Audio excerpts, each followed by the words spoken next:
welcome everybody. We're here again today with another episode, and I am joined today by the amazing, outstanding Ali Norton from Listrak, who is the head of our client strategy. And basically what that means is all of the data, the insights, and the strategies that Listrak put together for its customers. Okay, this is what Ali's responsible for, and helping our clients become as successful as possible. I'm excited. Great to see you, Ali. You too. We're going to talk today about the half-year retail report index that you've put together. You spent a lot of time doing this and working on it. Last year, you did the full year report, which we saw published in Women's Wear Daily. It was picked up. It got a lot of traction and certainly raised a lot of questions in the industry. I think, if anything, we're kind of educating more and more retailers now, specifically mid-market, large e-commerce, in beauty and in fashion, really seeing that, you know, the benefits of things like unification, personalization, all these things that we talked about in the report last year. But as we've come into this year, a lot's changing. And I think this report, we're going to see some of those changes. So I guess, you know, as we've just released this half-year report last week, tell me a little bit about it. What surprised you the most from these results? Yeah, I would say that in general, we do kind of like a survey part of it, and then we do a predictions part of it. So the things that surprised me the most, I would say, in the first half is we knew things like tariffs would have an impact on how retailers were adapting and changing and comping. Right. I would say what surprised me a lot is how much that changed. Like, I was in client meetings where people had to leave to have tariff calls. Like, it was one of those things that it is so turbulent that brands are really trying to adjust where they're sourcing materials from, just to really keep prices where they are if they can. And then I would say a lot of the survey results that surprise me is a lot of the first half of the year, people are saying that they were really close to goal, but at the end of the year, people are predicting a much more favorable, they think they'll come over goal. So I think a lot of people are understanding the environment right now, which is sales matter more than ever because people are stretching their dollars further. So holiday is going to be even more impactful this year, I think, because people are really going to save demand for that time period, I think. There's an air of confidence in the retail industry. I think for the second half of the year, I know myself talking to clients, there is an air of optimism. I think they're being really smart with their marketing dollars specifically. And I think it's really interesting. But let's go back to some of the things that you raised in last year's report ahead of this year. And one topic that comes up a lot in my conversations with our clients is loyalty. And I know you mentioned it last year. And there's a lot of talk about loyalty. You know, a lot of traditional brands, bricks and mortar, are kind of like, what do we do with loyalty? And then you've got your direct-to-consumer brands who are entering the loyalty market right now, who've no bricks and mortar. And so it's kind of like, what's loyalty looking like right now out there?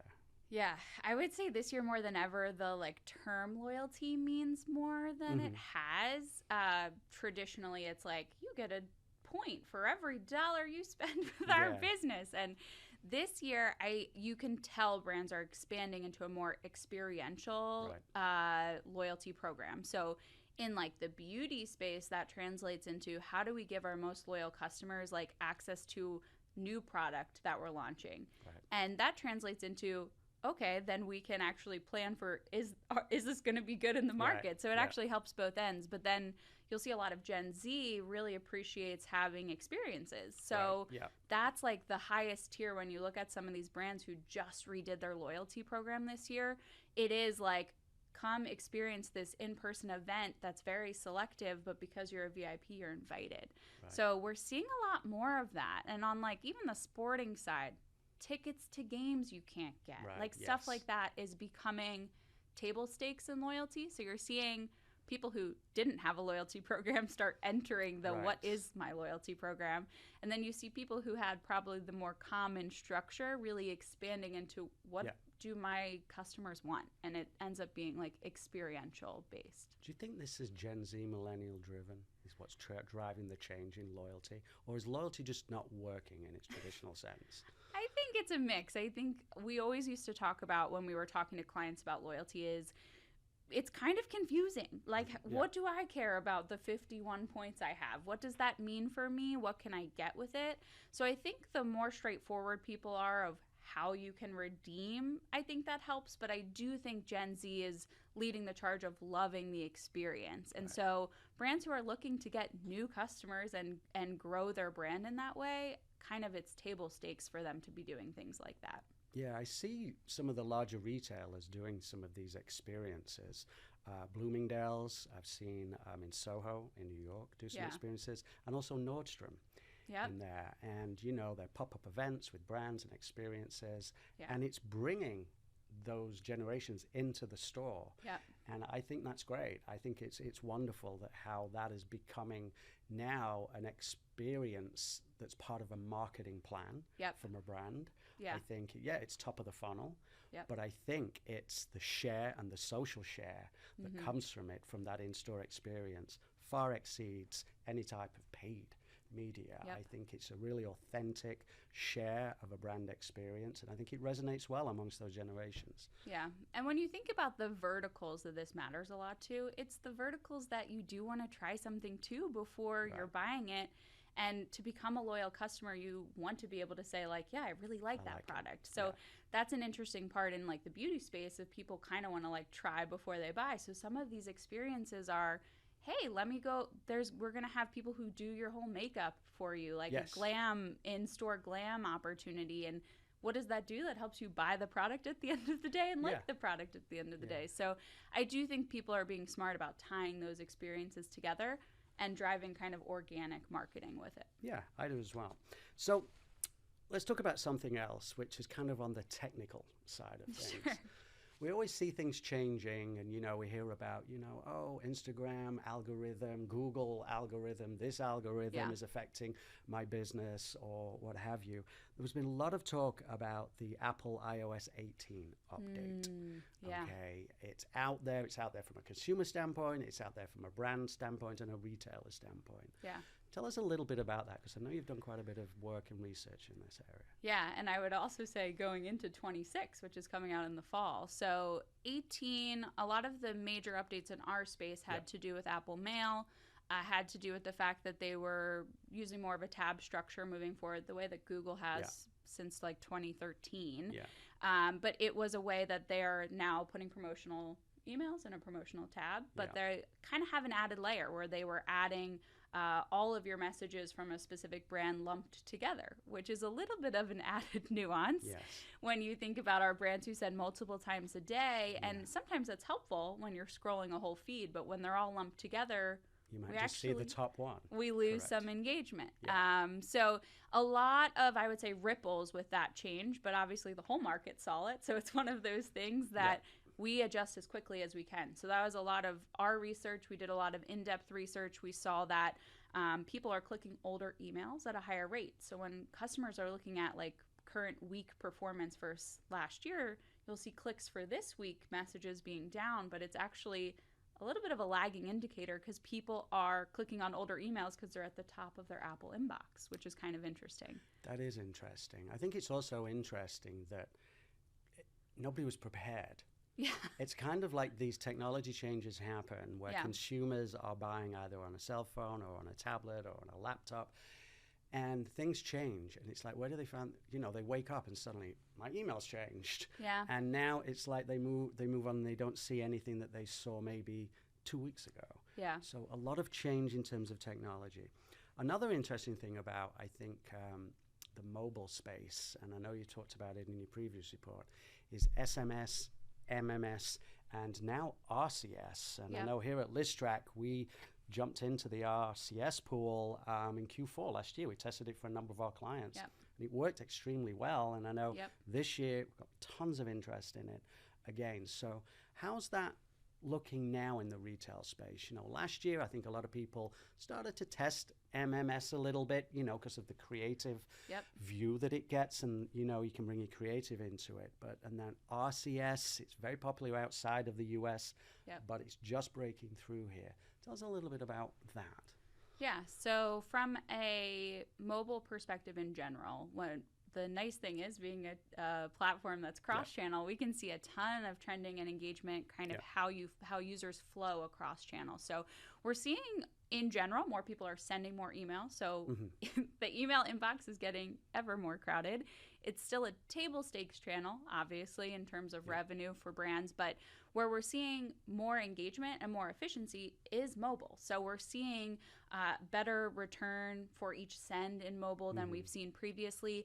And I think that has a lot to do with people engaging with the channel. So you see a much higher engagement rate on mobile because guess what? People are looking at their mobile messages. 24/7. Yes. Yes, there's like a stat of like 98% seen rate on mobile because people don't like having unread messages. So it's a channel that you want to use with strategy, but at the end of the day is a great awareness channel, is a great urgency channel, and we are seeing a shift of people engaging that at a much higher rate. We're seeing a much higher lift in terms of those lists growing at a higher rate, even than email. So it's a huge focus in the industry.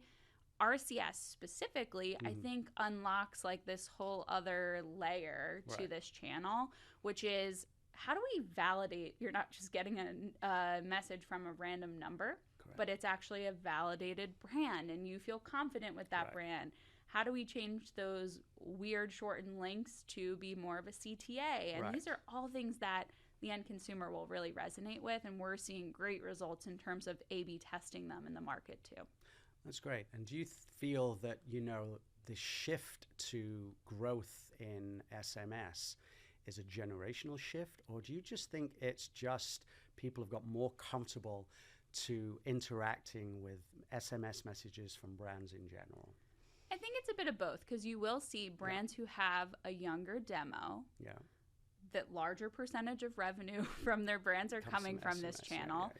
But no matter what vertical and no matter what client, we are seeing that same shift. So I do think it's like it's been around long enough that people are comfortable. All of your pop-ups on site typically are inclusive of email and SMS. So people are kind of understanding that flow a bit better, I think, no matter the industry.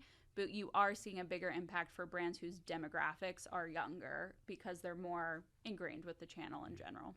Now, with this growth that you're seeing across SMS channel, are you expecting this to be probably this year holiday time, probably the biggest year for SMS, MMS breakthrough? Do you think brands are going and retailers going to leverage SMS more than last year and any other year? Do you think we've reached that pinnacle time? I do. Last year, I think the mobile stats, if I remember them correctly, were we saw about 70% of traffic come from mobile to sites. So when you think about that, it makes sense because a lot of the holidays you're spending with your family, you're not necessarily on like a desktop computer in some capacity. So when we think about the channel that resonates and is like real time, those are the things that are going to be important when you think about time of year and what people are doing at that point in time. So how do you break through? So I think the fact that we've seen such a threshold on the mobile side in terms of traffic, I think will translate very well into the fact that SMS, MMS, RCS is going to be even bigger and table stakes every year as we continue. I see it growing, and I think, globally, I think right now MMS is being tipped as being the number one communication tool in retail overall. So, it really is important. So I want to talk a little bit about, the performance as of last year versus this year. We're saying now 60% of brands are now expecting to meet or exceed their 24 performance. What do you think has changed that optimism, in the market? Because last year it was kind of up and down. There was, a lot of things in play. So there was a lot of caution, but it still did well. And this year, I think people were kind of entering 2024 thinking, well, let's not go crazy in terms of spend and hiring and all of this kind of stuff. Let's see how AI and technology can also help. And so a lot of brands and retailers really started to leverage AI a lot. But yet, while that's going on, there is consumer confidence. So what is driving this, end of year rush, I would say, and confidence from brands and retailers? I think if I were to think about it in terms of like our survey results and then just what we're seeing broadly in the industry, I think it has a lot to do with the fact that we're seeing sales periods have higher peaks. So when brands do typically have their sales, they're seeing better comps year over year because the consumer is waiting for those moments. So I think when you project the end of the year as a brand, you're probably putting a lot of stock in holiday because you're seeing how these these like sales are performing now, and that being your biggest time of year sale, I think typically we're going to probably see a bigger bump. We saw it last year actually a little bit as we looked at the full year and then holiday and how it did. So as people are projecting the end of the year, I'm sure there's a lot of stake in holiday, but I also believe there's a lot of opportunity because people have been holding back until they can get like the price that they think makes sense during a time when they're spending more on essentials. So I think it has a lot to do with like the weight that holiday holds for retailers. Interesting question I always find in the US versus in the UK is when does holiday start for brands and retailers? I remember in my first few years of being in America, it was always like you would have Thanksgiving and there was no holiday. And then the moment Thanksgiving Day was over, the next day, holiday ads and everything would start across TV and you would see all the promotions and everything. And then in the last few years, I've noticed it started before Thanksgiving. And in-store are starting to get more seasonal earlier than Thanksgiving. Any ideas around that now, just for, for some of our listeners? Is it like, do they have to start a week earlier than they did last year to capture share and capture market? Well, I think the interesting thing about retail in general is we're so tied to this year-over-year number, right? But so much changes in a year. Last year was an election in the U.S., which was a completely different perspective on what people were planning and doing. It also, we had one less week between Thanksgiving and Christmas. So again, when you think about this comp, I think it's so funny because years are different in terms of total days. So it's one of those things that I think most retailers typically start their acquisition strategies and things in October. A lot of people are pulling forward maybe some of their smaller sales as they lead up to some of their bigger sales times in October.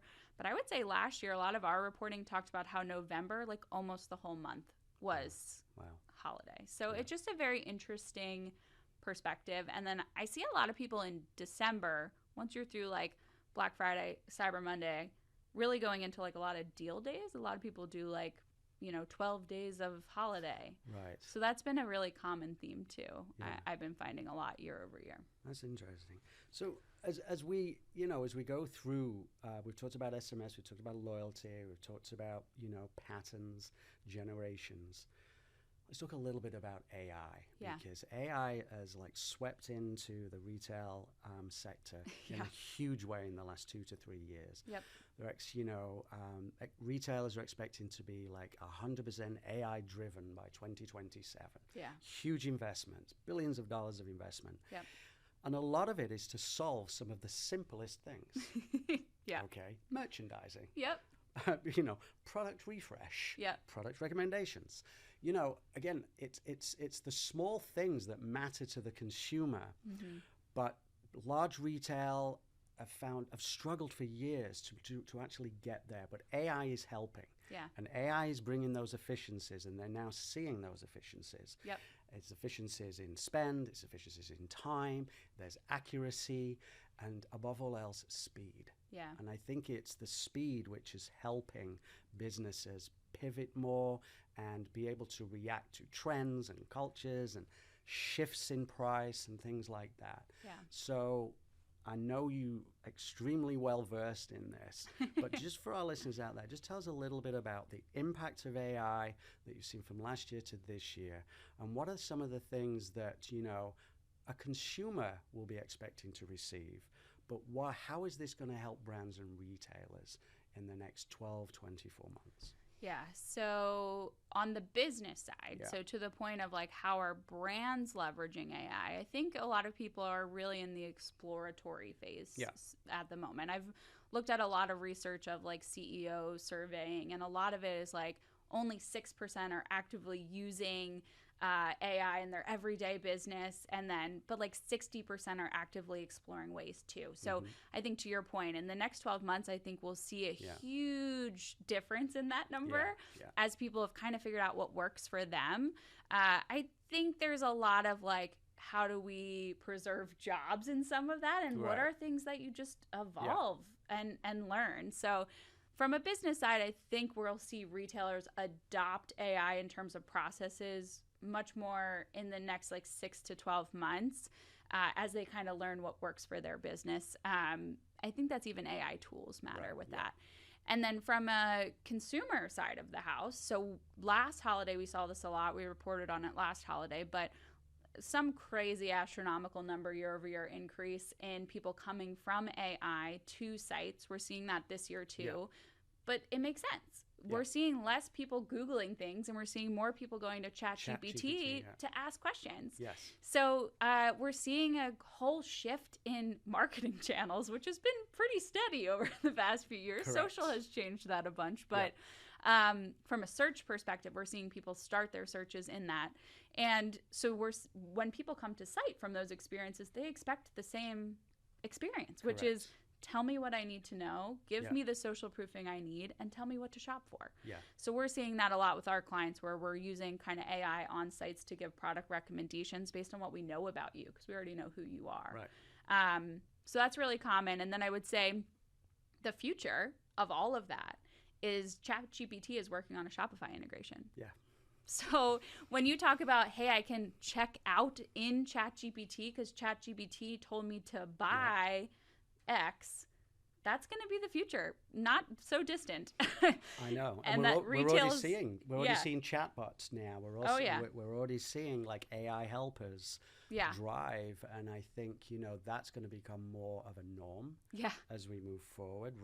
It's kind of all of a sudden you've got a virtual sales associate who can answer questions, help you. And even like, what's the best deal that I can get right now today? And so it's saving that, looking around for coupons and codes and things. It's all going to be there in one place for you. So I love the fact that AI is bringing those efficiencies. But at the same time, I think it's interesting, where is it going to go in terms of, from a customer standpoint, how are they going to feel AI from a retailer and from a brand? We hear this word personalization all the time. Everybody's driving to get to personalization. Is that what it is? Is that how the consumer's going to feel this AI that all of these brands and retailers have invested in? Is it that when they receive communication on whatever their preferred channel is, it's going to talk to them, it's going to be so personal? Is that the goal? I think that's the end goal. I think the goal is to make processes that were really lengthy for no reason to be shorter. I think what that'll lead to is more innovation and personalization at brands at scale. Because most of the retailers we work with are like 3-4 people teams, like even huge retailers that you would not expect. That's really common. So when you think about helping that team, that's going to help them drive more meaningful experiences because they actually have time to do some of that too. It's so funny. And one of the funny things about, I think, what AI is doing, it's like reducing the selection for a consumer in terms of personalization. And it's so funny. I had this conversation on a podcast with Women's Wear Daily about 3 months ago, and we got to the point where it was kind of like, what's happening is, 5 years ago, you'd walk into a department store and you look at the denim department, and it's like, oh my God, there's probably 5,000 SKUs of denim here. Where do I begin? And that has been tipped now as like kind of the downfall of the large retail sector for a moment. Too much. And the consumer's got to do all of the work. To figure out what they want. Which one and what. However, now it's kind of like, what AI can do from certainly browsing on a retailer's website, kind of get the look and the feel of what you're interested in. And then if it's to ask you some questions, you can start to personalize that journey and then deliver kind of what they're looking for in a shorter period of time and kind of get them to that decision-making process. Is that kind of where you see it going? Definitely. Definitely. And you can even see that with large retailers like that. Like Blue Mercury's opening more stores and they're paring down like the bigger stores. So it's like one of those things that it makes sense. People want the social proof to understand, like other people have used it and liked it. That's still very critical. but it's also like, these are my concerns. This is what I'm looking for. And if you can personalize the recommendation based on that, the end consumer is going to be happier, less returns, which is a really fun problem for retailers at the moment. And also just hopefully a longer lifetime value, higher lifetime value of that consumer. So I think all of those things will be true, being able to be happier with the end result. And it kind of brings in then the consumers then going to start to feel like product recommendations are working for them, right? And at an individual level, and even refresh. When you look at replenishment, I think that's that's a buzzword in the marketplace right now. Things that you use that run out. Being prompted for that and saying it's all ready to go. Just click here and right. next and it being so personalized that it's looking at you and looking at your replenishment window, and not just like, hey, at 30 days, reach out to this person. Like, no, like Allie replenishes that every 90 days. So let's wait and send it to her at the right touch point. Those are going to be more meaningful for sure as people engage, and you'll see it in the conversion rate too. It's just that, again, it's like that little assistant reminding you, hey, you're going to be out of this soon. So interesting. So we talked a little bit about the beginning of, like, last year we had the election, and then it was tariffs, and then it's like, the economy and the future. There was a lot of panic. There was a lot of talk tracks around, how is this going to work? And then it all kind of went away for a moment. It's gone and nobody's talking about it. But I think you've hit on something 2 or 3 times in this conversation, I think, which is true. Consumers are price sensitive based upon uncertainties, based upon news, based upon events in the world. And so, they're price sensitive. They're still buying, but they're looking for value. So tell me a little bit about that right now. What are we seeing there from our survey? What are we seeing from the results? Yeah, that was the number one thing that retailers in our survey felt was the biggest impact to their first half of the year results, is that people are being more selective of when they're buying and when they're engaging. They really are becoming more sale reliant in a lot of that use case. So brands are trying to figure out, do we add sales throughout the year to hopefully help with that? Or do we extend, which is like the common retail practice of add one more day, as Jake would say.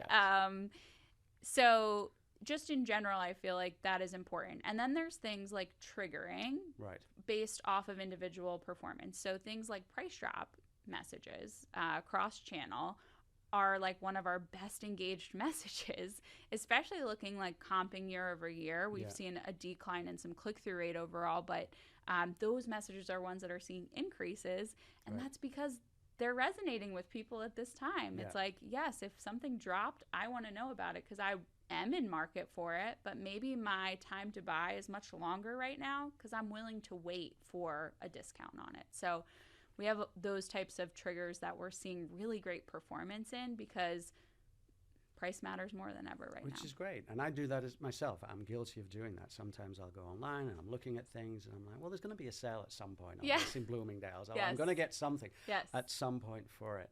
But actually to get a personalized alert or a text, be like, hey, we know you've been looking at this. It's actually come down. It's 40% off today. It's like, boom. Okay, yes, I did want that. I didn't buy it. But now I think possibly I'm going to buy it. So I think that those triggers, are great because, it's now coming into your hands. So again, it's just that you're capturing the customer at the right time, at the right moment, based upon something that they've had a genuine interest in. But, might have been, a little too much. But this feels good. Right. And, well, and it's lower in the funnel, right? Because they've already expressed interest in something. You're not going to change your, site-wide email or SMS, but you are going to send them once it is discounted. Hey, did you know this product's in our sale? And it's one of those ways to get a really low funnel touch point for something that maybe they hadn't looked at in the past 60 days, and now they're in market again because they're getting that really personalized touch. But there again, this is where I guess, the AI and tools like what listrak have for its customers is going to help you move forward, because you also will have a segment of customers that you don't want to be offering price drops to and discounts to. And a lot of, brands and retailers forget about that and do not separate. Tell us a little bit about, best practice around that, because I get a lot of questions about that. Yeah. The age-old retailer that comes to us after being super promotional for a really long period of time and then saying, hey, listrak, we're trying to pull back because we think we might have trained our customer on how to do this. We typically recommend predictive filters that we have in that use case where we can actually segment people who have either ever used a coupon or a discount, or if they've only ever used a coupon or a discount, or if they're a full price shopper. So we can use tools like AI to be able to say, we know this consumer actually doesn't need a discount because they weren't trained into that. Whereas you might very well have a big part of your base that does. And cutting off discounts won't do your business much good for those consumers. Correct. So there's a lot of tools like that we typically recommend as people are reworking how their business works. And that's a really common exercise in retail as new leadership changes all the time. Yeah, no, I think it's great to test. I think it's great to look at it, but I'm hearing more and more about how people are realizing that, hey, there's customers who are not price sensitive. We have price sensitive customers, and we have customers who we've got to identify what they are. Yeah. And, we've got to spend some time with them, learn their behaviors, and then we can put them, into a category and into a segment. A common strategy with that is like win back campaigns. So if it's, hey, I haven't seen this person engage in any of my channels recently, I want to reach out to them and give them a really personalized experience. Some people might attach a coupon to that for people who only buy with discounts, because you reaching out about new arrivals is not going to do much to that consumer who only buys with discounts, whereas your full price shoppers, a new arrivals email might make a lot of sense because it's trying to get them back into what you have going on if they haven't engaged in a while. So definitely different tactics, and we strategize a lot about that with our clients as they're thinking through that stuff. And I would think frequency tactics around the two types of customer as well. Yeah. The discount versus the full price customer as well. I think there's a lot of different behaviors in the two as well, which you have to be careful of and definitely keep apart. So in terms of that, there's talk about inventory volatility is a major concern with retailers today. Yes. Supply chains and all that kind of stuff. Tell us a little bit about that and why it's in this report halfway through the year and why is it important? Yeah, so a little bit of like a swing, I would say, in terms of predictions, because I haven't necessarily seen this take off yet, but I can predict it will. So right when a lot of the tariffs were hitting for China specifically, you saw a lot of brands either pulling back big orders that they had, and then you saw a ton of brands looking to diversify where they're getting their inventory. Because I think the basis is no one can predict what will happen based on a specific country. But what you can do, the same way you invest in the stock market, is diversify where you're getting all your stuff. Correct, so the impact you have if one of them has really high tariffs is lower. So we're seeing huge retailers do that. P&G just came out with a whole report about them doing that, where essentially they're trying to minimize their hurt. What that'll translate to in marketing, merchandising world is huge brands are changing where their inventory is coming from. So inventory in general, we're going to see this, will be lower over the holiday period because all of these changes have happened when they're ordering holiday inventory. Right. So this is like key time of year where people typically are placing their holiday orders for what they're going to have in March. So I predict we're going to see a lot of changes and volatility of people making estimates of what they think they need now, and it might not necessarily hit the end consumer's expectations. So things that are going to be huge are things like back in stock alerts, making sure you have those set up if your inventory isn't there right away, or you sell out very quickly, which will happen. And then low inventory alerts, which is also if someone's in market and you're running low on it, you really want to let them know they better get it now or they might not get it. So those I think are going to be a lot more critical in holiday time period, just because of the way that inventory's been shifting so much and the fact that we know retailers are putting in smaller orders because they're concerned about volatility. And I think that's exactly the same things that I'm hearing and reading about. I think there has been a shift to look for manufacturing elsewhere and shipping elsewhere. And I think, when you look at that, I think one particular segment is really, I think, it's hitting them is the luxury sector. When you look at LVMH and you look at, some of the large fashion houses where virtually all of their manufacturing is in China. Yeah.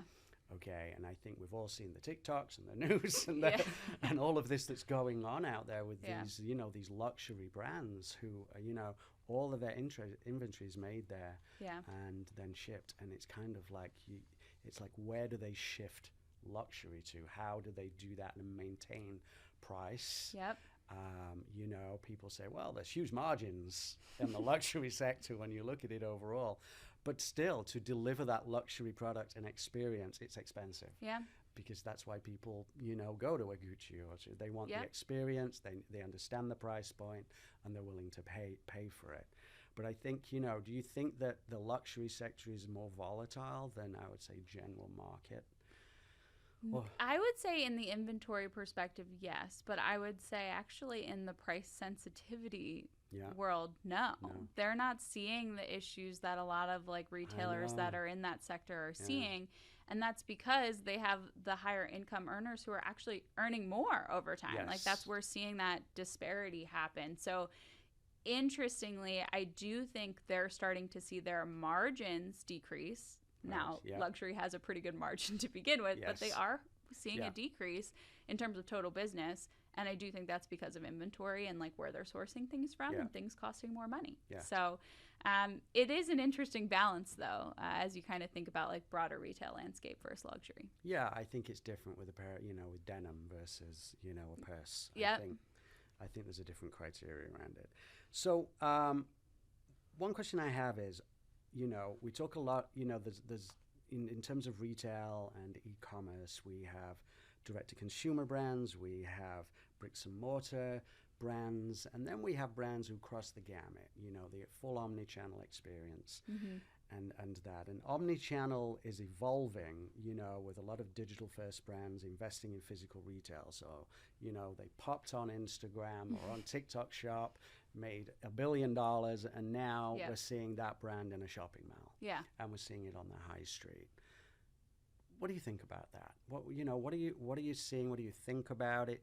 And do you think that the DTC brands are coming to omni-channel in a different way and coming in driving efficiencies that the traditional bricks and mortar, when they came into it, are now trying to chase the direct-to-consumer way of selling to a customer? Yeah. So. Yeah, I would say we saw a lot of it this year with like big brands like Skims opening up stores.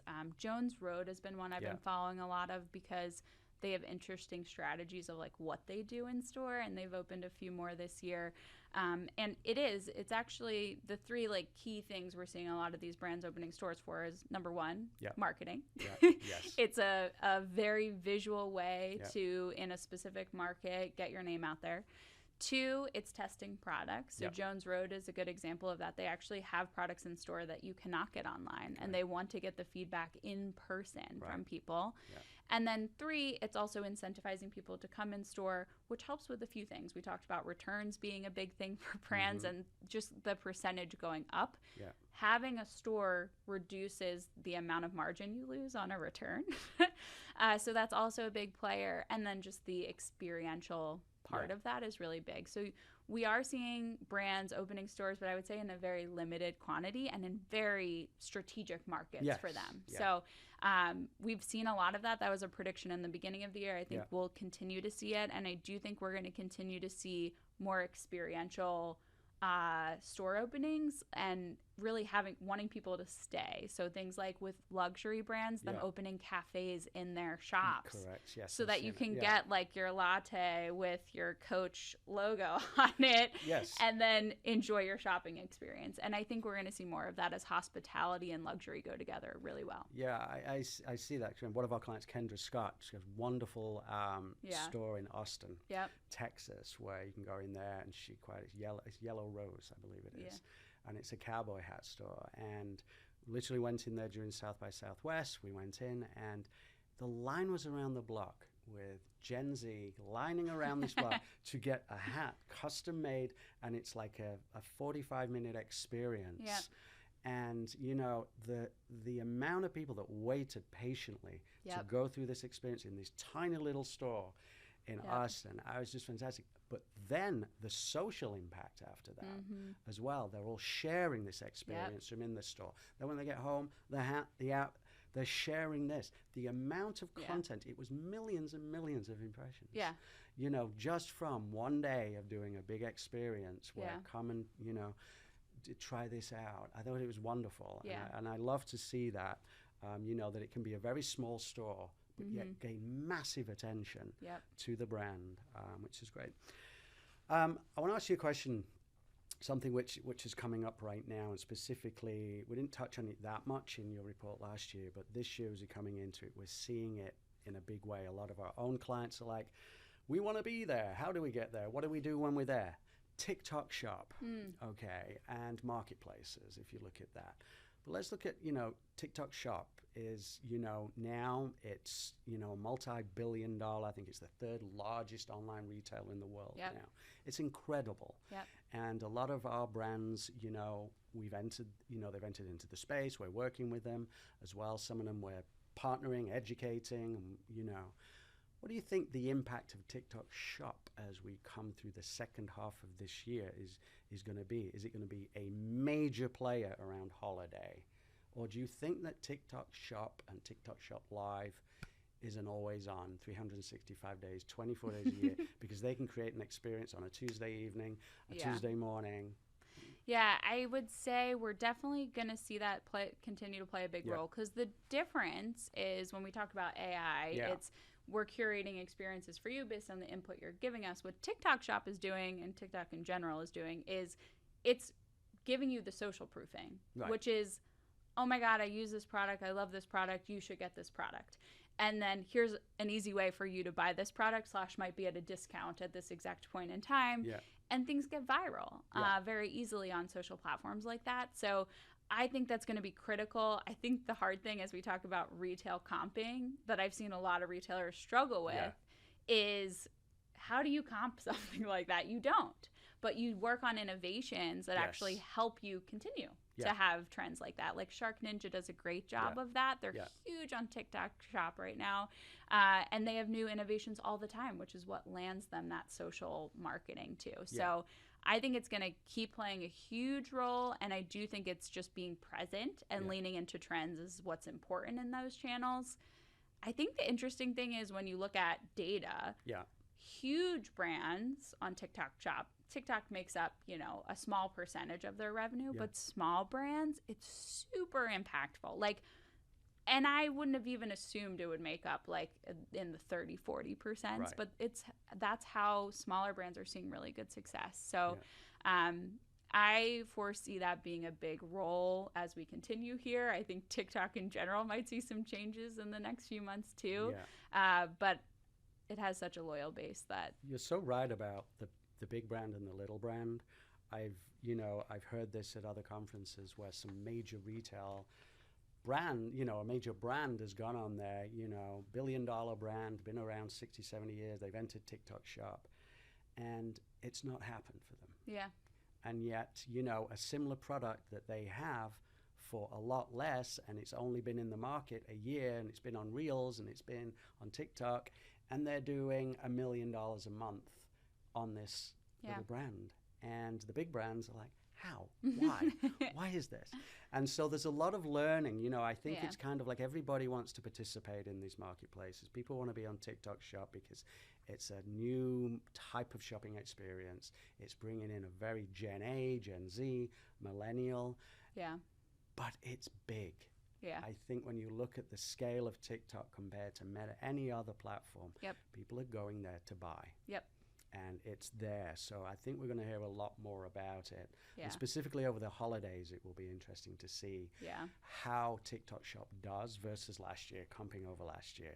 Because I know it's picked up a lot of momentum in the last 12 months. So that will be interesting. So what are some of the, you know, as we wrap up here, what are some of the actionable takeaways from this half-year report that you've put out, you know, for brands, retailers? You know, if we sat here and we had a client, what would you be telling them to do, think about, leaning into? I think kind of some of the trends we're seeing in retail, it would be things that I would say to lean into. So when we're talking about AI, it's leveraging listrak's AI functions as much as they can.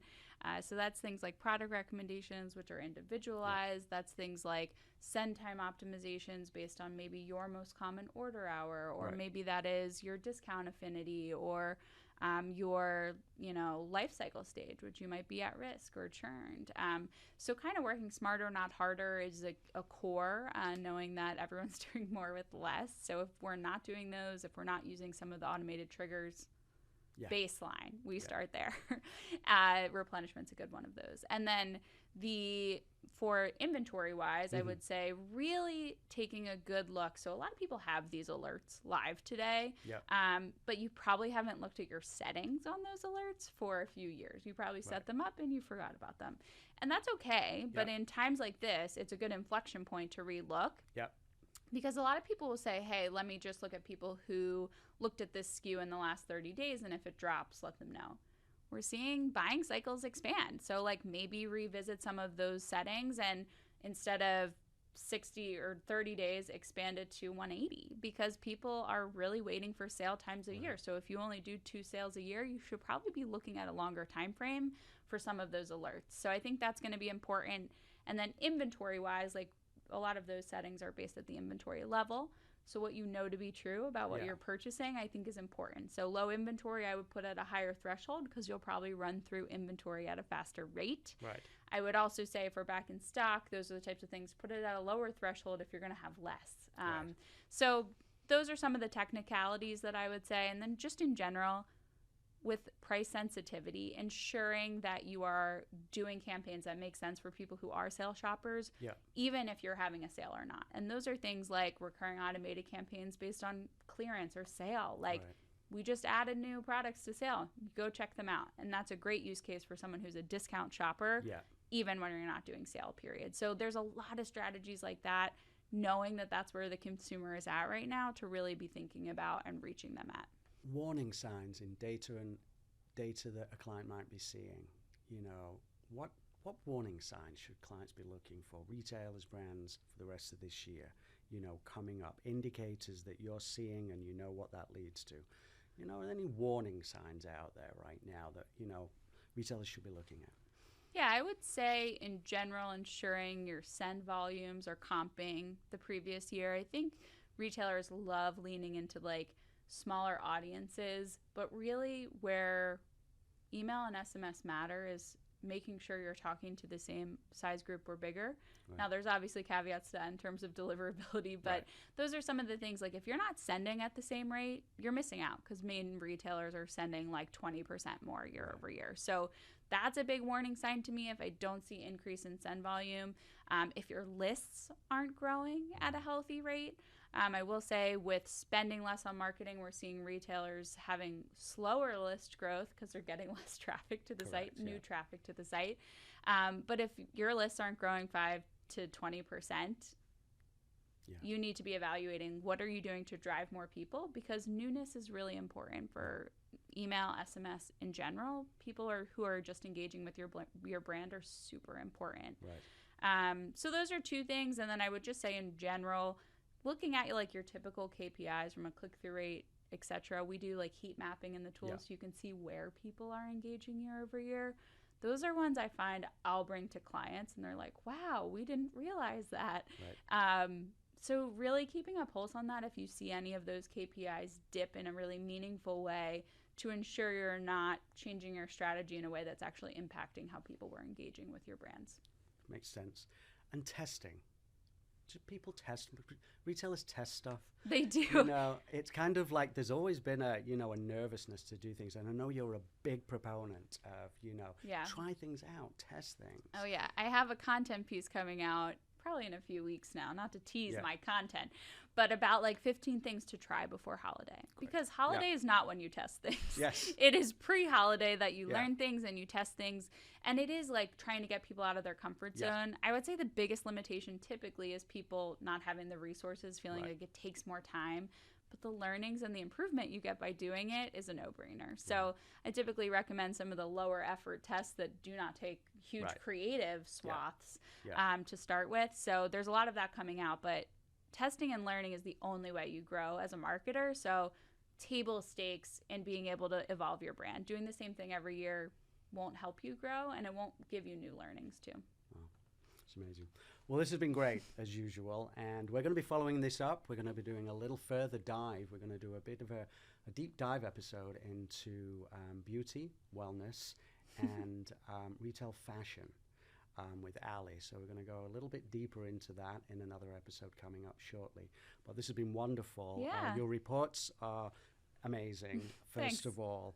And we love the fact that, people actually actively go out and look for it. So if you want to download the report, you can get it at listrak.com. And it's also available through some of our partners like Women's Wear Daily as well. So, that's it. I'm Jamie Eldon. This is Ali Norton. Thanks, guys. Thanks, guys.